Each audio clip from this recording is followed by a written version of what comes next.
Propose, merci Nathanaël, un autre voyage beaucoup plus bref, celui-ci. Nous allons filer à Londres, rejoindre Arnaud Combe. Bonjour Arnaud. Pour évoquer avec vous un heureux événement, ben oui, parce qu'un bébé est à nouveau attendu au sein de la famille royale et a priori, ça sera pour le printemps prochain, c'est ça ? Et oui Laurent, un nouveau bébé royal qui met évidemment, vous l'imaginez, du baume au cœur aux Britanniques en cette période de troubles liés au Brexit. Alors l'annonce, elle a été faite en début de semaine par Buckingham et on l'a appris, on est chanceux, très peu de temps seulement après la reine, puisque selon les médias britanniques, Harry et Meghan qui se sont mariés il y a 5 mois tout juste, c'est leur anniversaire de mariage, ont annoncé l'heureux événement à Elisabeth vendredi dernier, seulement lors des noces d'une princesse, de la cousine d'Harry. D'ailleurs, les médias britanniques, en tout cas les mauvaises langues, disent que Harry a volé la vedette à la princesse Eugénie, qui n'est autre que la fille d'Andrew, le frère de Charles, puisque eh bien, c'était son moment et que Harry a profité de ce moment pour annoncer donc la grossesse de Meghan à la reine Elisabeth. Alors, toujours est-il que ça, ce sont des histoires de famille, il y en a dans toutes les familles. Les deux tourtereaux, en tout cas, profitent de ce moment, ils sont sur leur petit nuage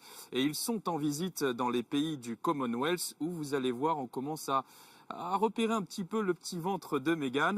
Ce reportage est signé Laura Calmus et Anto Filippi qui suivent le dossier de très très près pour nous. Regardez. Une foule impatiente, un couple tout sourire et une aisance évidente avec le protocole pour cette première visite officielle à l'étranger.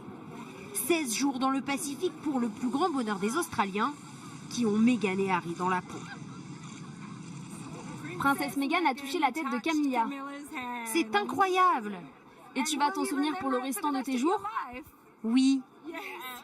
Et c'est justement lorsque tous les regards sont rivés vers eux que le duc et la duchesse décident d'officialiser ce que beaucoup attendaient avec impatience.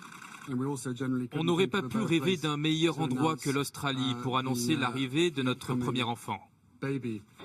Car si le ventre de Meghan ne s'est pas encore arrondi, le futur bébé royal peut déjà compter sur ses fans. J'espère que c'est un garçon. Et pourquoi? Comme ça, il pourra se marier avec elle. Quand j'ai appris la nouvelle, j'en ai parlé à tout le monde au travail. On lui a même trouvé un prénom, Princesse Mathilda. Et tout est fait pour rendre la nouvelle bien concrète. Le couple a reçu cette peluche d'un kangourou avec son bébé dans la poche et a rencontré une jeune maman. Le duc et la duchesse de Sussex se sont mariés en mai dernier et n'ont jamais caché leur désir de fonder une famille. Ils le disaient déjà du bout des lèvres lors d'une interview il y a moins d'1 an. On va procéder étape par étape, mais j'espère que bientôt, nous pourrons fonder une famille. Âgée de 37 ans, Meghan Markle serait enceinte de 3 mois.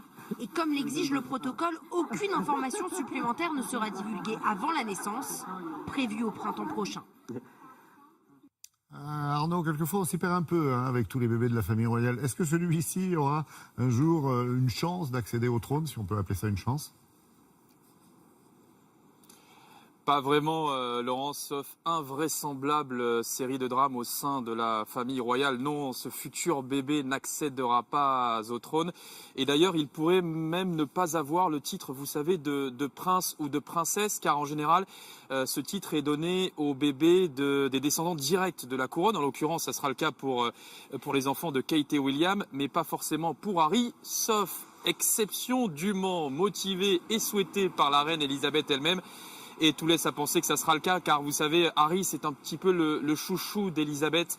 Elle lui a toujours tout pardonné, elle adore sa personnalité, et on se souvient tous, et la reine Elisabeth sans doute aussi, de cette image terrible de ce petit garçon, le prince Harry, marchant derrière le cercueil de sa mère, Diana. Alors vous savez, ici, il y a les bookmakers, et les bookmakers, eh bien, même si Meghan n'est enceinte que de 3 mois seulement, commencent déjà à faire des paris sur le prénom qui sera donné à ce futur bébé royal. Certains bookmakers osent même dire que Harry pourrait vouloir lui donner le nom de sa mère, Diana, mais bon, pour ça, moi, je ne fais pas trop confiance aux bookmakers, car jusqu'à présent, ils se sont toujours trompés, et ils sont en général meilleurs sur les résultats de Manchester United, Laurent, que sur le futur nom des bébés princiers. à la couronne royale. Merci beaucoup Arnaud. Il en est question de la couronne royale dans le supplément week-end des Échos, avec tout un article considéré au prince Charles qui va bientôt avoir 70 ans et le journal s'interroge pour savoir si un jour il aura une chance lui aussi d'accéder au trône.